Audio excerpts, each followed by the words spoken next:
Are sleepless nights leaving you and your child exhausted? In this episode, we'll dive into why your little one is waking up every 2 hours, and more importantly, how you can fix it and support your little one with their sleep habits. With the sleep principles, you're going to learn some simple strategies to help your child and yourself finally get the restful nights that you deserve. In our most sleep-deprived moments, our children will teach us exactly what we need in order to learn and grow into who we were created to be. These are the loving lessons we will learn whether we were wanting to or not. I'm Irene Googe, your sleep coach, and I'm on mission to educate parents on how to help their young children sleep. Welcome to the journey. Hello, and welcome to the Loving Lessons Learned podcast. I'm so glad you're here joining me, where we are talking about all things sleep and parenting, and of course, the lessons we learn from our little ones. And of course, sometimes when we are being woken up at night, 1, 2, or 5 or more times at night, that can be really exhausting. And so today we're going to talk about what you actually really need to sleep.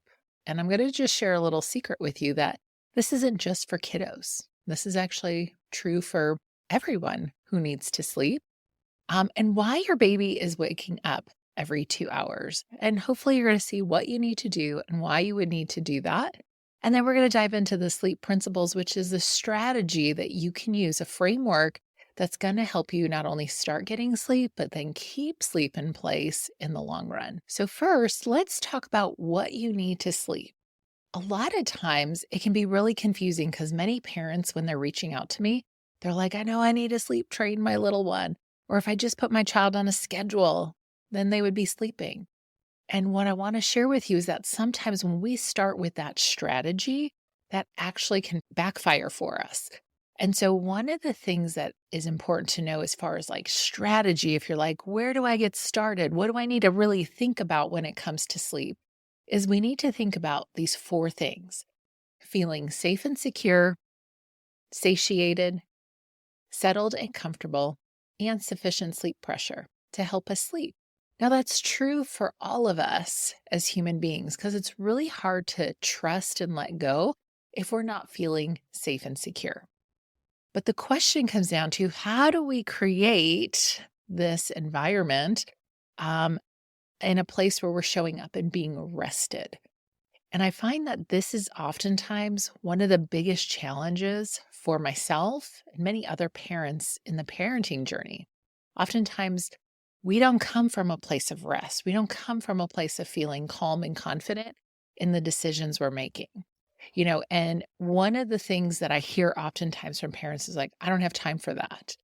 And where I would challenge you is to think about, what are some of the ways that we can practice rest throughout the day? So let's talk about what it looks like to actually have a strategy where we're focused on having our little ones feel safe and secure. The sleep principles are where we show up, lead environments, empower, and play. This sleep principle framework helps us recognize the tools and the strategies that we'll need to employ to help our child sleep. The good news about this is that regardless of our child's temperament and our temperament, everybody can do this. And that is because everything is learnable, which is really good news. And when we learn to show up as feeling rested, calm, and confident, we make better decisions in our parenting. It then opens a door for us to actually lead our little ones through the routines of the day with trust and respect. The other piece of this puzzle when it comes to helping our little ones sleep is that we end up creating environments that are actually going to communicate the rhythm and the routine of the day, and it's going to actually serve and support us in our parenting. Oftentimes, establishing those environments that communicate those shared expectations can make all the difference in how we set our child up for sleep coaching success. The other thing that happens as we go through this process is that not only are we empowering our child, but we are also empowering ourselves and going through a learning process together.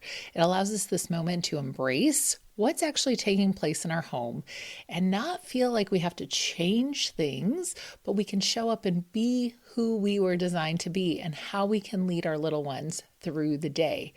And it actually feel really good for you. And the last piece of the sleep principles is thinking about play, having fun as you move through the days, and you're going to be the parent you want to be. And what's going to be awesome is you're going to create this connection with your child that is just going to be enjoyable and fun and create peace and calm for everybody.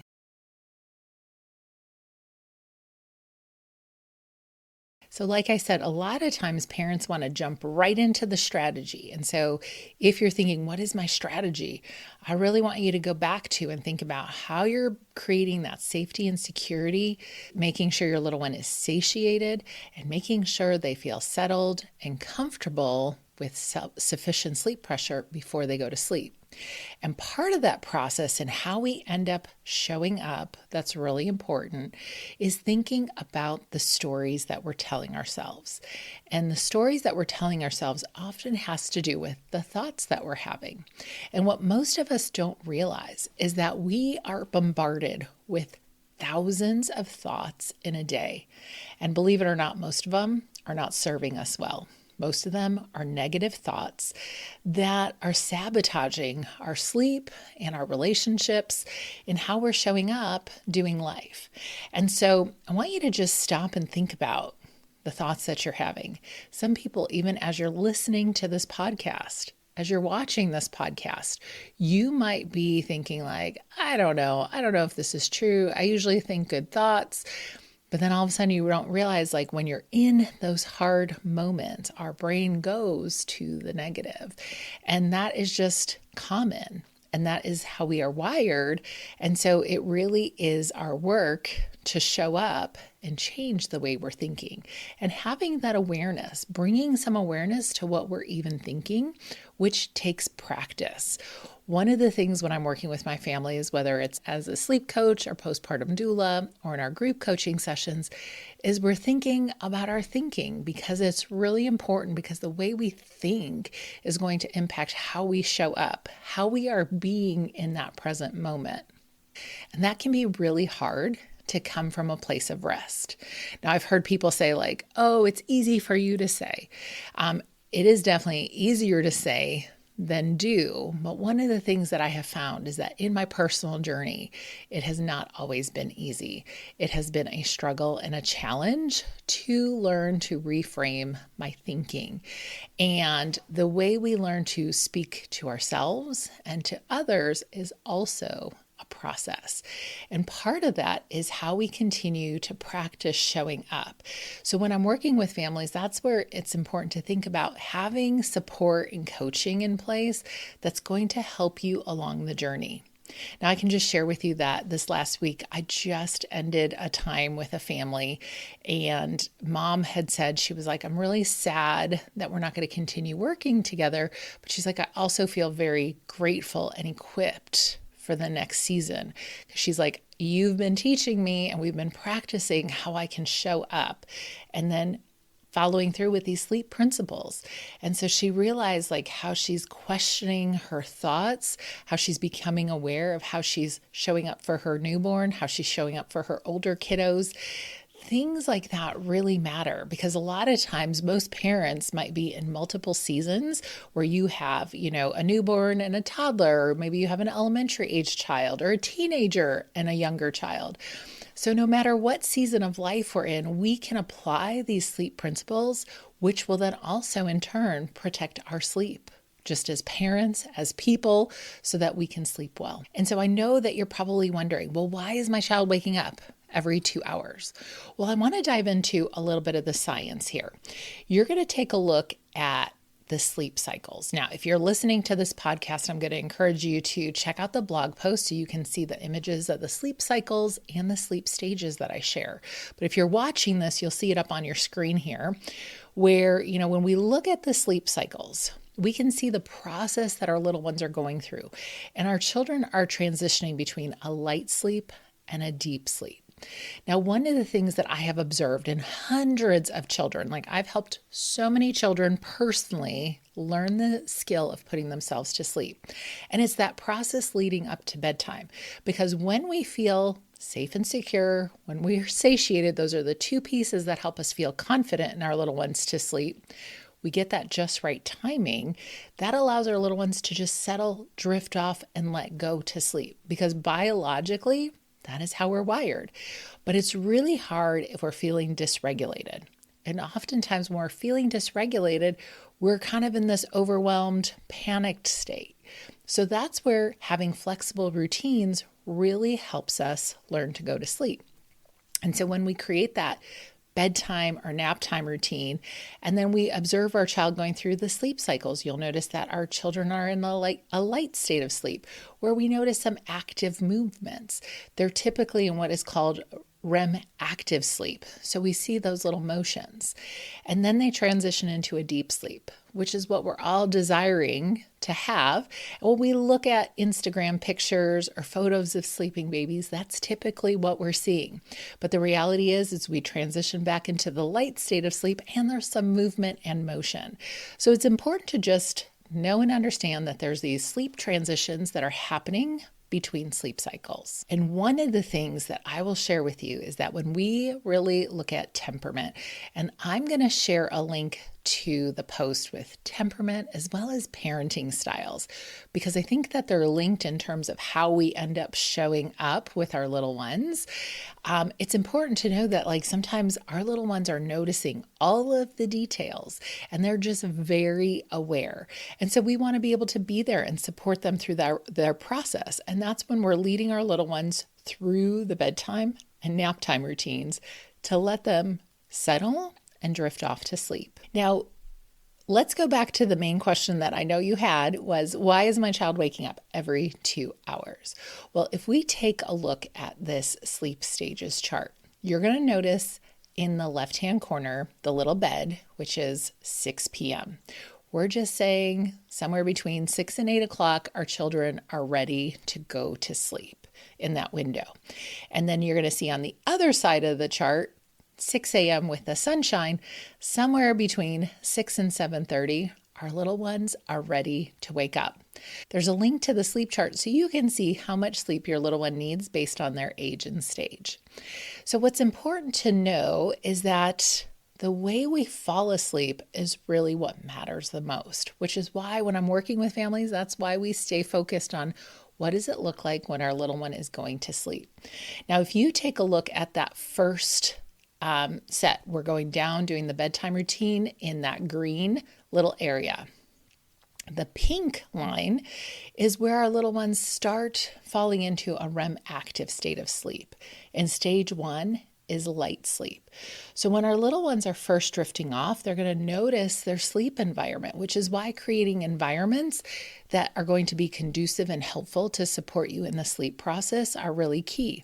So having a nice dark room, a sound machine, that becomes that physical cue that allows your child to know it's time to go to sleep, doing a routine that includes a sleep sack, or maybe a blanket, or getting a little one's lovey if you have a toddler or preschooler. Those sorts of signals also help communicate to the body, yep, it's time to go to sleep. And having a nice cool temperature and keeping it nice and dark can all help promote better sleep, because then the brain is saying, okay, I know what to do right now. And then after we drift off to sleep, our little ones will fall into a deeper sleep. But of course, our bodies cycle through this light sleep, deep sleep phases throughout the night, which is why it's actually a myth that we even sleep through the night, because we all wake up 2 to 6 times at night, depending on how our body cycles. And so if you take a look at the stage 1, that yellow zone, the one thing I can kind of share with you is that that is typically where we will start to notice our little ones have these partial arousals. They wake up. Sometimes we notice them and sometimes we don't. The parents who notice them are usually the ones who are reaching out for help because their little one is waking up and saying, hey, mom, hey, dad, could you come do that thing you do at bedtime to help me go back to sleep. So that's why thinking about looking at what are you doing at that bedtime that helps your child go to sleep. So that's where we want to create a routine that's going to support our little one in letting go and drifting off. Now, in general, most routines, with a newborn and infant are going to include a feed, and then we will maybe do a little bath, change into jammies, diaper, read a book, sing a song, and then get into the crib. Now, with our toddlers and preschoolers, typically they'll have already eaten during dinner time. And so they're not going to have that milk maybe before bed. And then they're going to just go through the bedtime routine where they maybe do the bath, put on their jammies, go to the potty, brush their teeth, and then get ready to read some books, sing a song, and then into the crib or the bed, depending on our child's age. So those are some things to think about as we're creating these bedtime routines that work for children. And so the way our little ones fall asleep really matters. Now, this is where it gets a little tricky because sometimes parents will say, well, I'll hold you to sleep, or I'll rock you, or I'll feed you, or whatever it is that you do. For some children, it's not a big deal. You could do that and then they sleep through the night and that works out great. But for some children and some temperaments, they notice. They notice all of those details, which is where we go back to the bedtime routine or the onset of nap and look at what is my little one learning about how to go to sleep here. And that's where I'm going to encourage you to focus your energy. So if you're like, what do I need to do different? Take a look and notice how your little one falls asleep. Because as you look at the sleep stages here, every one of those partial arousals, sometimes parents will tell me, you know what, they wake up at the beginning of the night, but it's super easy to get back to sleep.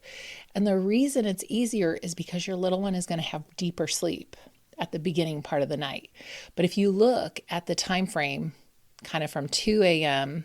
to 6 a.m., you're going to notice that they don't go back into that deep sleep. They stay in a lighter, active sleep. So that's why you notice all of those wake ups. Now, if you're like, okay, I get this. How do I make that change? Well, I'll encourage you to set up a time on my calendar. I'm always happy to connect with families and look at what's going on, getting to the root cause, like why and what's holding your little one back from getting that good sleep. And of course, there's so many different variables when it comes to the families that I've worked with. No family is the same. So it is figuring out what is going on in your situation with your child and your family. And we all have different rhythms and routines, and working to find a way that not only helps support our lifestyles, but also promotes healthy sleep habits is also beneficial. So we can hop on a call. And if you're like, I am just ready to start making changes, then I'd love to invite you to the group coaching program called Sleep Coaching Success, where we dive into this weekly and we have sessions where we talk about all things parenting and navigating the bedtime routines and sleep routines for naps so that we can help get your little one getting the sleep that they need and you getting the sleep you need, so everybody gets a break and everybody gets to refresh and restore because we have good, healthy sleep habits. So I know you might be wondering, well, this all sounds great. Like we know what we need. We know why our little one's waking up every 2 hours because whatever we do at bedtime, they want that in the middle of the night. Every single time they wake up because that's what they know about going to sleep. Because whatever you do at bedtime is what your little one is going to expect during those partial arousals for those night wakings. So that's why it's important for us to really think about what's happening at the onset of bedtime, at the onset of nap time. So when our little one is transitioning between a light sleep to a deep sleep, they'll know how to get back on track. Now, if you're listening to this, I'm going to encourage you to check out the Breathe Love Guide. You're going to see right there where you can learn the framework that I share with families. And you might be wondering, well, what is Breathe Love? Well, here's the thing. We don't realize, again, those thoughts that we're having, they are typically coming from a place of fear and judgment. We get nervous or we get angry or we get frustrated, which are all normal common emotions, and they're not going to go away. I wish they would, but they're not. But we can notice and observe those emotions.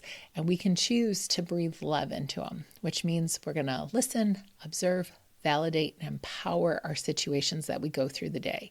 And when you download the Breathe Love Guide, you'll get my free mini training to help you show up and not feel chaotic, but to have that calm. And this is actually a really great practice to begin doing now and building our muscle as we are learning to show up, to be calm and to be confident in the decisions that we're making with our little ones. Parenting is not an easy journey, but parenting can become easier when we set ourselves up for success, when we learn and become equipped with the tools we need to help us lead our little ones and create environments that are actually also going to support us. And those are those flexible routines that we can lead our little ones through. And then we don't have to feel so restricted and rigid, because you know what? We can feel empowered and play with our little ones. So I hope that these sleep principles help you have a better night of sleep. And I hope you know and understand what it is that you really need to get sleep for your child and for yourself.